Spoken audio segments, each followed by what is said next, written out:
You're listening to Brandon Sports Talk, interviewing professional athletes and Paralympians and Olympians. And now for your professional athlete interview and your host, Brandon P.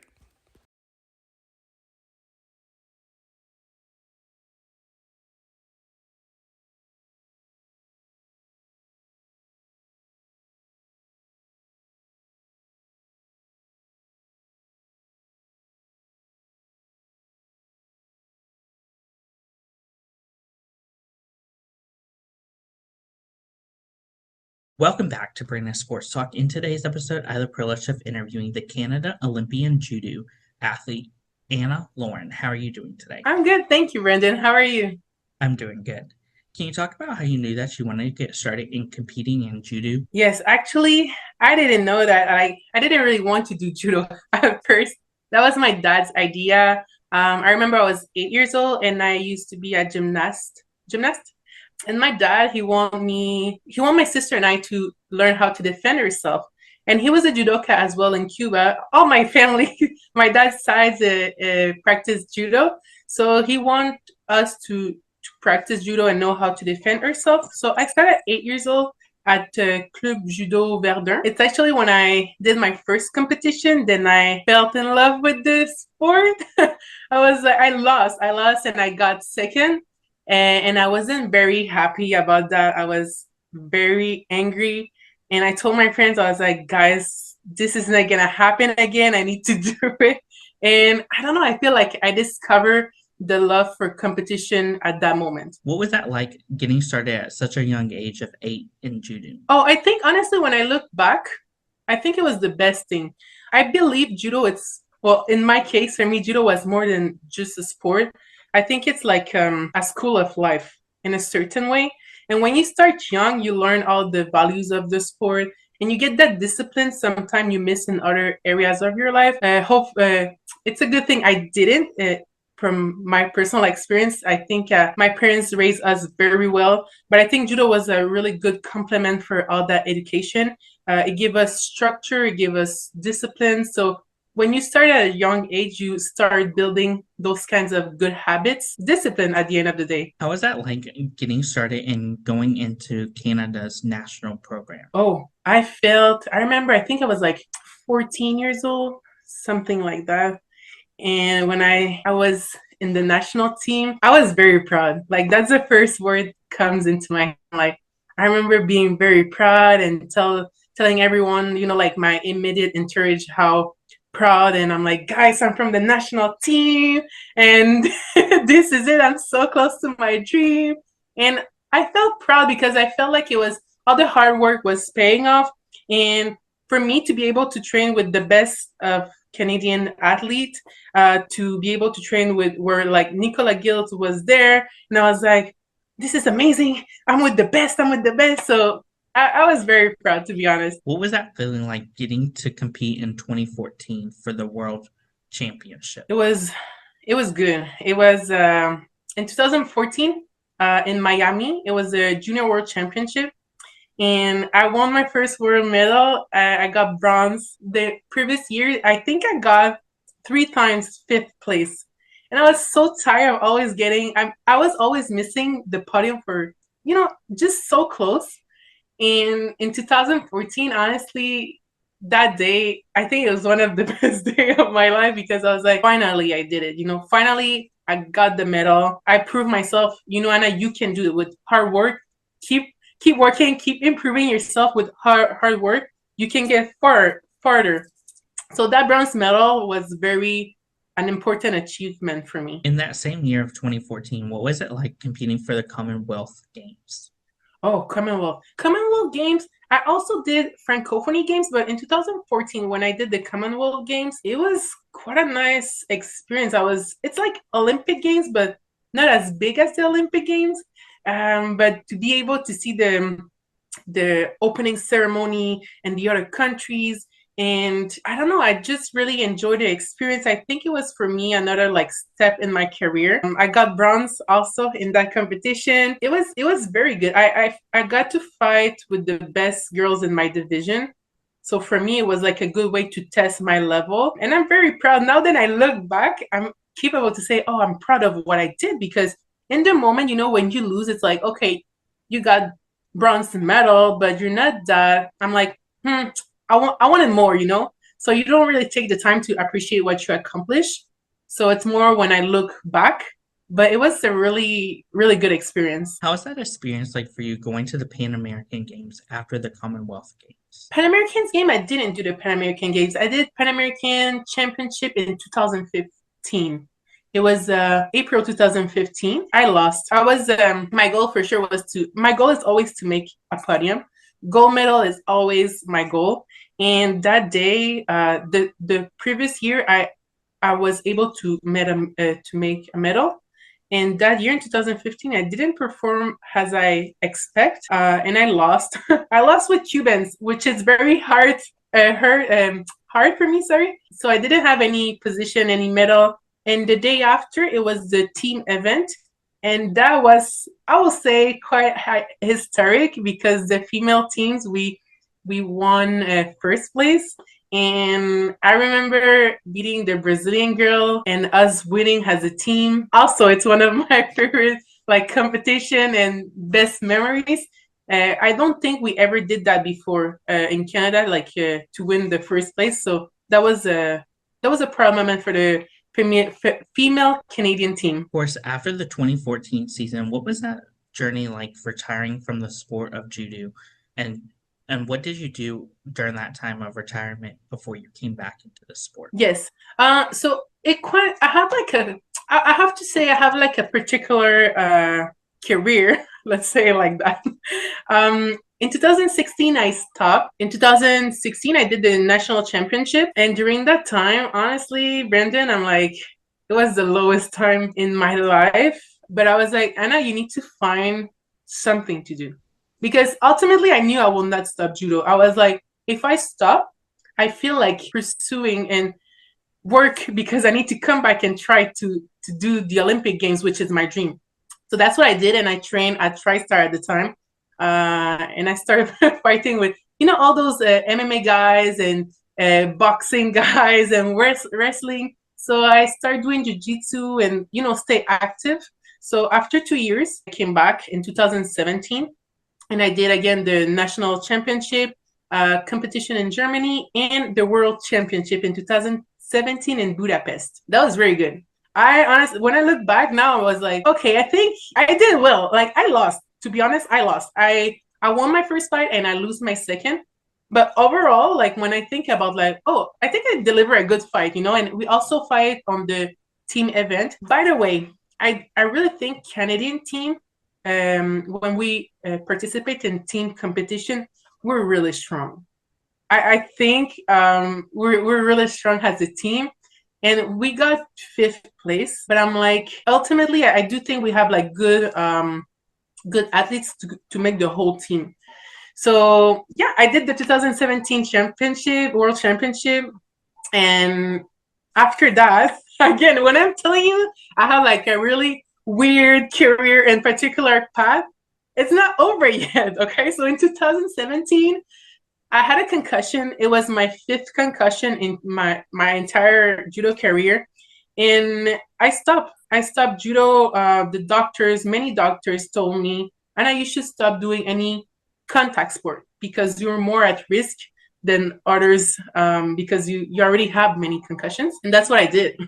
So I stopped for 6 years. I kind of feel incomplete and frustrated. I have a sour taste. Every time we talk about judo or I was thinking about judo, I always had that sour taste because I felt incomplete. And you know what? Last year in October 2023, my sister Adriana, she convinced me to do judo again.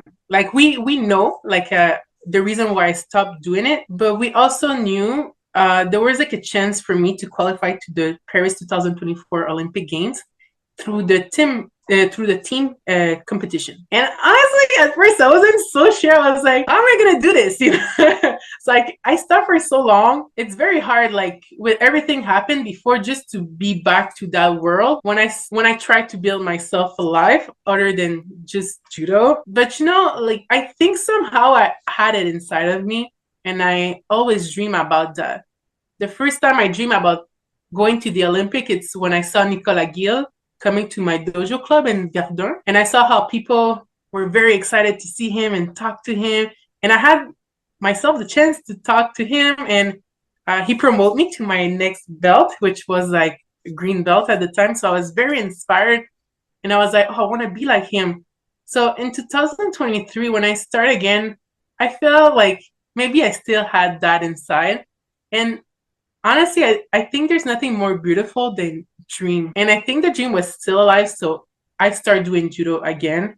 So, I went to the games. I went to Paris. It took me 8 months. It was the hardest months of my life, to be honest. But I really want to try it. And I said, okay, I talked to my coaches, nutritionists, all the team. And I was like, guys, I really want to try this. And I will do the best I can with what I have. That's what I did. During that time, during your 6-year hiatus, what were some of the things that you did to then help you to come back to make that Paris team to go to Paris? During the time I was off, Mhm. I was just, you know what, like when you're a high level athlete, you have to train. You train usually twice a day, every day. Since I was not doing judo anymore, I study, I go to the university, and I also work. So that's pretty much what I was doing. So if I train, it was not twice a day anymore. It was more like a couple of times per week, like it's not the same like rhythm. But when I start doing judo, it's like I know I'm a high level athlete, and I knew how it was, so I know what I have to deliver. The difficulty, the hardest thing was to combine everything after. To combine work, school, judo, and find the time to merge all of them. But when I was out of the judo, I was just training, going to the gym. I was giving judo class, so I stay involved in the judo world, but by giving class and train occasionally. But it was not like training for preparing any competition. I don't know if I explained myself well. What was that feeling like when you got announced to make that Olympic team to go to Paris? It was the most beautiful day of my life. That's what I felt inside, but I don't think it's what I was able to express, which is weird and contradictory at the same time. For me, it was more about, and you know what, Brendan? I was always visualizing that moment and thinking, oh, I will be crying and very excited. And it didn't happen like that. Like when I had my name announced, when I first saw I was qualified, I didn't have too much of emotions because I missed 2 Olympic Games, 2016, 2020, 2021. And I was, Anna, until you don't see it, until you don't have your uniform, until you're not going to be in Paris, you will not believe that. So it was very like a process of understanding. It's like people tell me, oh, you're qualified. I'm like, oh, okay, thank you. But I'm like, okay, I still need to get there, and I still need to get to Paris and compete. So when I received when I received my judogi, my approved judogi with the Olympic logo, and I was like, okay, this is real. And I feel like I was start to realizing what was happening through the days and the week. But it was a good moment. It was me realizing all the efforts and sacrifice I did, not for the past 8 months, but 20 years since I started judo has paid off. What was that feeling like when you did receive your judo gear and you did see the Olympic rings finally on your uniform? That was magic. That I'm telling you, Brandon, that was something I felt. When you're a kid and you're so excited to receive your Christmas gift. I felt the same. I was like, wow, finally I'm having it. But that honestly, like that was one of my favorite moments. Like through all this journey, like they announced you going to the Olympics, that's something you're happy, good. But when you have your gi, and the judogi, it's like what we used to do the sport. It's part of us in a certain way. We wear that. We go and we fight with our judogi. For me to just have it on me, I was like, this is real. It's happening. Of course, what were some of your favorite memories and moments throughout Paris? My favorite My favorite opening ceremony. That beat anything. Like the opening ceremony was very spectacular. I never saw something as beautiful, as big as the opening ceremony. Even if it was raining, honestly, I even didn't care. I was just so happy to be there. And when I was a kid, I saw I watched television. I saw the opening ceremony, and I was like, "Wow!" And I was dreaming about me being there one day. So the opening ceremony was like, okay, so now I'm an Olympian. Now I'm here. Now I'm doing it. That's my favorite moment. And also when I got to the Olympic Village, it was very beautiful. And just, like when you pass the security, you go and you look around. I was like, oh, this is real. I was trying to imagine all this for months. And I was like, oh, I'm here now. So that was my two favorite moments. Of course, when you did get into the Olympic Village, what was that like getting into the Olympic Village and seeing some of the athletes for Canada or other countries that you may have looked up to? Yeah, it was cool. It was cool. I remember I'm a huge fan of Simone Biles, and I saw her passing in front of me, and I was like, oh. I was like, I wish I didn't want to touch her, that would be creepy, but I was like, she's real. I'm like, I see her on TV. I'm a huge fan, and I'm like, she's just passing in front of me. I'm like, I saw the best athletes around the world, and I was so honored to be part of that experience and to be with them. And I was like, this is crazy. I was like, I had like a kind of like pinch me moment. I was like, is this true, or I'm still living in my dream? And that was something to see all those athletes from around the world. But also, I don't think nothing gave me more proud than sharing that moment with my colleagues. I had the chance to be able to say my colleagues, my partners, and they made my trip, my experience so much nicer. I love them all, and for most of them, I know them like years. Like I think about Kat BP. Like I know her since I'm a teenager, and for me to be able to share that moment with Catherine, which is three-time an Olympian, bronze medalist at Tokyo 2020, we share rooms, and I was like, I'm so honored to just be here with you, girl. I was very happy.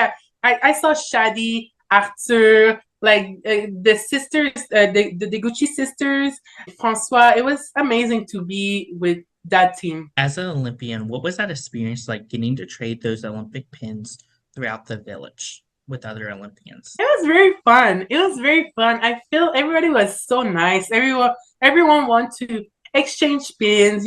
Sometimes you have to go on negotiation and try to say like, okay, no, I want this one. Oh, this one is too nice. Oh no, I don't. So it was nice to just get to connect with other people from other countries and get some of their pins, and we exchange. And I also think we can bond with some others athletes. So it was very nice. It was fun. When you were at the Olympics, what was that mama I made it moment like for you? The day of the competition, that was something. Remember earlier I was telling you when I knew I would go to the Olympics, I was happy, but still feel it was not real. And I was always telling myself, I will believe it when I will be there, when my feet will touch the mat. And that's exactly what happened. So that was that will be the moment. I feel like everything took place in my head, and I realized, and I was like, okay, now this is the moment. I'm at the Olympic Games, the day of my fight. And I was not expecting that to happen that way, but I was very impressed by everything I saw, by me just knowing I was there. I was like, okay, this is the moment. While at Paris, what was it like getting to compete in judo and getting to compete against other countries? In Paris, well, I fought with the Nicaraguan girl, and that was my only fight. Unfortunately, in judo, like if you lose your first fight, you're out. So it's a very cruel, but amazing sport. The sport is made like if you go, you lose your first fight, there's no second chance. So the only person I get to fight was the Nicaragua judoka, and that's it. What was that experience like for you getting to see those other countries like US, Canada, and other countries around the world competing? I was impressed. I was impressed because most of them I already fought with them in the past in the minus 78 division. Now I'm doing the plus 78 division, so I'm getting to see another different style of judo. I have a lot of admiration, and every time she fights, I want to see her. It's the Cuban, Idalis Ortiz. I was very fascinated by her career. So I make sure I didn't miss any of her fights. She's a friend of mine also, so for me it was very important to see her compete. The Brazilian girl, she's the Olympic champion in my division. I also enjoy see her fighting through that day, and for sure my teammates. That was amazing to see them, because you know what, like, and I think also about like younger generation. We saw them on TV and we're like, oh, Shadi and oh, Arthur, oh, Catherine, oh, Krista. But me, I'm like, not only I saw them before and I trained with them, and like like we experiment that, like we went to the Olympics together, but I was there live in person and I was able to see them perform. That was a special moment for me. I have a lot of respect and admiration for my teammates. So to be able to see them in live, I was there. It was very special for me. How does it feel to have Olympian behind your last name and add OLY? To be honest, it's very cool. It's very cool. I like that. I'm proud, and I didn't know at first what it mean, and I make some research, and I understand it's very to define you as the Olympian you are. So I think it's very cool. However, I don't think as much if I like that, I don't want to define myself just as an Olympian. When I got suspended for judo, when I stopped doing judo, I didn't do judo for 6 years, and it was very hard to find like my path. And I'm like, what am I supposed to do? Like all my life has been judo, judo, judo, judo, judo, everything about judo. And before I go to bed, I need to think about judo. And when I wake up, I think about judo. And it has been like that my entire life. So when you stop doing sport like that for a period of time, you kind of feel lost. It also gave me some perspective about, Anna, you are a judoka, you love your sport, but we're more than our sport. I'm more than an Olympian too. So I'm very, very, very proud, to be honest. But I also, now with some maturity, I know that sport is not the only thing we have, and it's not the only thing define us. How does it feel for you to be a part of an elite organization as an Olympian for Canada and representing Canada? I feel very honored to be able to represent my country. And I say my country, but I'm also Cuban. So for me, it's saying thank you to my parents in a certain way. I came to Canada when I was 3 years old, and I grew up here. And I always did judo representing Canada, and I was very lucky to have that opportunity. So I feel honored to be able to represent the Canadian team, and my entire family is very proud too. It's like for us, this is what we came to do in this country, to have like a better future and better opportunities. And that's what my parents did for us. That's what I'm doing. And this is the legacy I want to live. What was that feeling like for you, knowing that your dreams of being an Olympian paid off? And how was that feeling like standing in front of the Olympic ring statue? It's a dream come true. To be honest, I don't even know how I can describe this. It's not just the past 8 months. I've been doing judo for 20 years, and I saw my parents working hard and having 2 and 3 jobs for them to be able to pay and finance like my competition. I saw them like doing a lot of sacrifice for me and my sister to be able to, they provide for us an education, but through sport also. I will always be so thankful for that.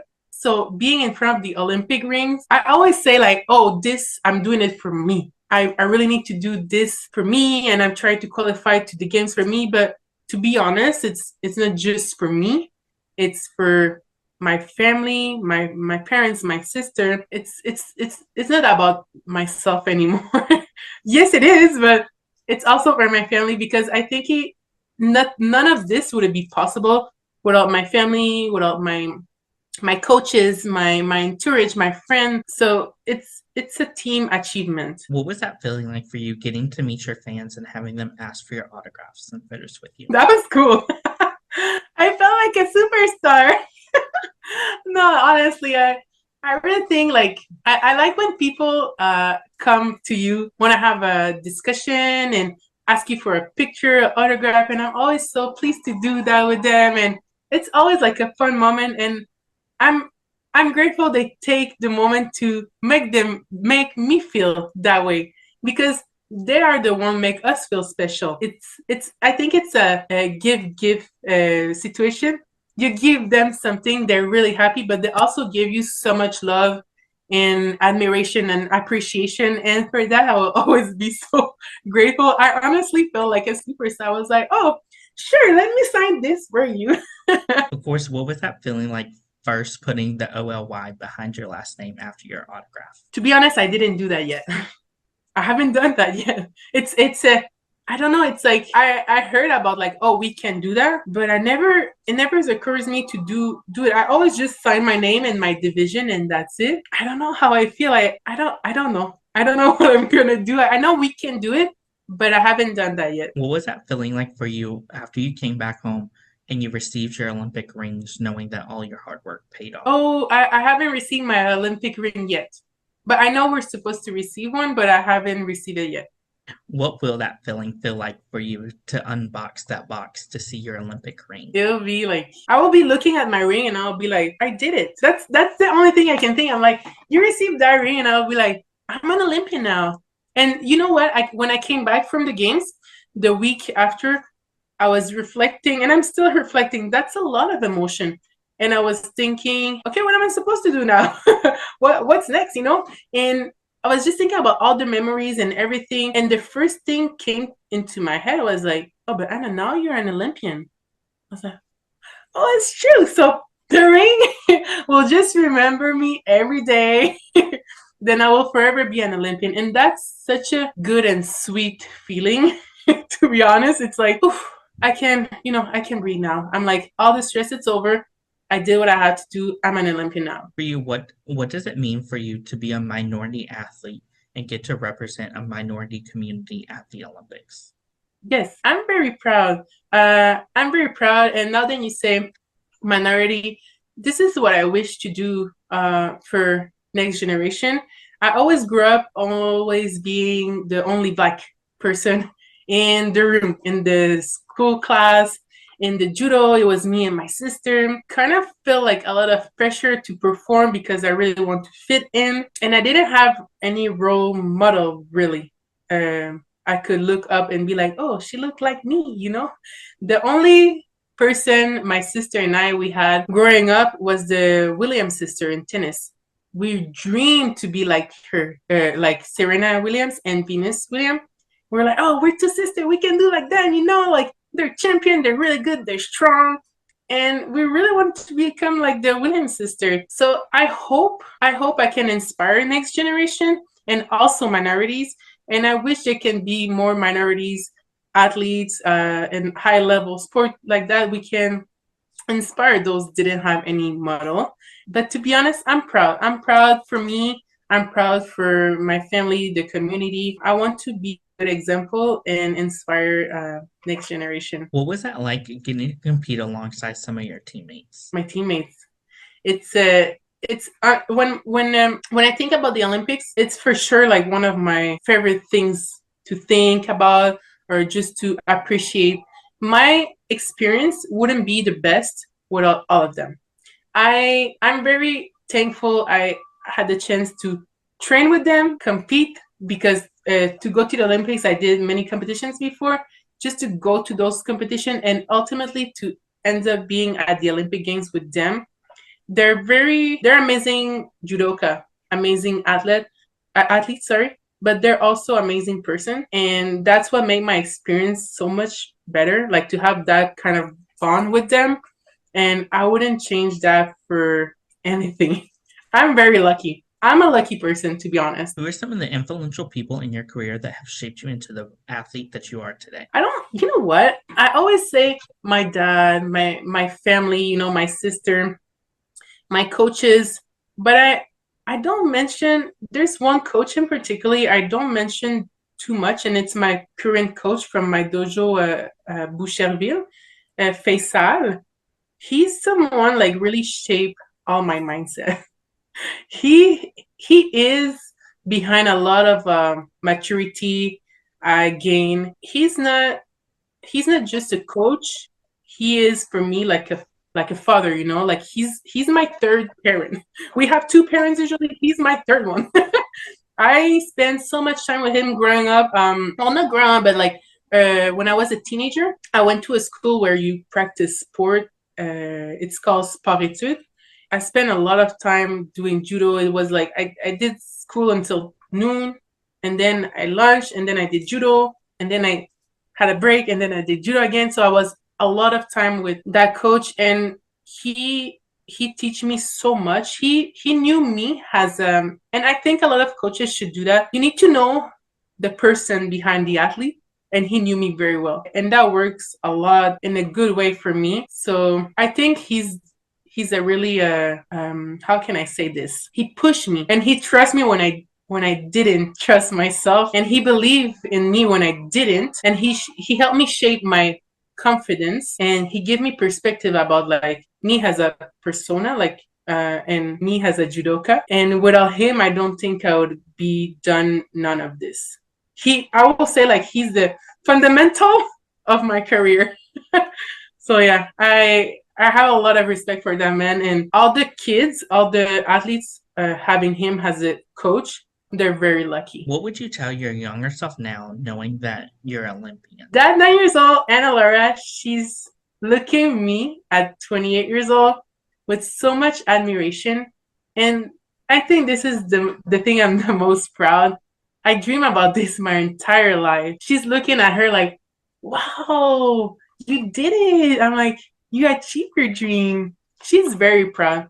I will say to that little girl to don't stop. Like, hard sometimes get hard for everybody, And I think it's about the attitude you have. No matter what, you need to learn how to be resilient, and you need to learn to get the good attitude to face difficult times. So I will say to that little girl to never doubt herself, and to no matter what happened, to just keep persevering. Yeah. What are some of your future plans in your judo career moving forward? Woo, that's a really good question. I don't know. I came back from the games a few weeks ago. I know for sure I'm going to still do judo. That's for sure, no matter what. Where to start and what I'm going to do next. I love competing. I love judo because of competition. I also like judo when I teach. So I don't know, like I might be doing both. For now, I want to take some time for myself and really want to stay involved with the younger kids. I love to teach. I want to share my passion with others. But for now, nothing is well defined, to be honest. But I will stay in the judo for sure. I promise myself I will not stop moving and doing judo. That's something I've been out for 6 years. I'm not going to do that again. Not yet. I'm not ready to go anywhere. Of course, how will that feeling feel like if you do decide to make it to the Los Angeles Games in 2028? This time, I will do it with more time. I decide to try it for Paris 8 months before. I'm not going to do that again. Like if I do LA, I'm starting way before. I think I'm more mature, and I learned and I have so much more experience now. Then I can do things differently. I need to be smarter than before in all aspects, physically speaking, financially speaking, the routine, because I have others obligations, For sure, I need time. I need to do it with a lot of anticipation for LA. And yeah, it's about, you know what?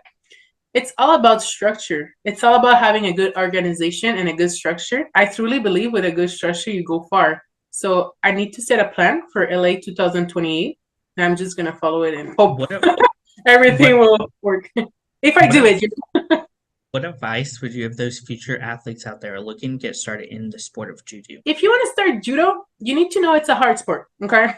First, it's a beautiful sport. It will give you so much discipline, and it can bring you so much confidence. If you start judo or any martial art, but I'm going to say judo because I'm a judoka, you need to get ready to lose. That's going to happen. You need to learn how to lose. You're going to win. Sometimes you win, sometimes you lose. When you lose, you don't really lose because you're learning. So that's something everybody should keep in mind. It took me years to understand that. You're not really losing, you're learning. Don't get discouraged. You're not defined for, if you lose, that not define your person.